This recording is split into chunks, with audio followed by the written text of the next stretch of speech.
Shalom. El Creador se'ns comunica a través dels fets del dia a dia, dels fets de la quotidianitat.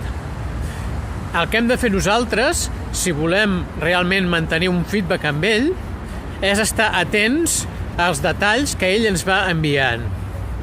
De manera que nosaltres puguem interpretar d'una manera intel·lectual, superant la impressió emocional inicial, interpretació intel·lectual, dic, per poder donar-li una connexió amb lliçons de la Torà, amb ensenyances de la Torà, i que nosaltres puguem relacionar-ho amb la tradició jueva, que puguem fer connexió de la nostra vivència quotidiana, del nostre dia a dia, amb els fets dels pares, amb els fets dels ancestres del poble d'Israel.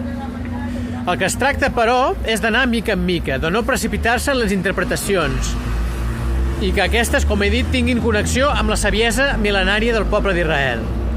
Mica en mica construirem un llenguatge de comunicació entre nosaltres i el Creador i ens transmetrà molta informació per a la nostra vivència diària i inclús per planificar la nostra vida.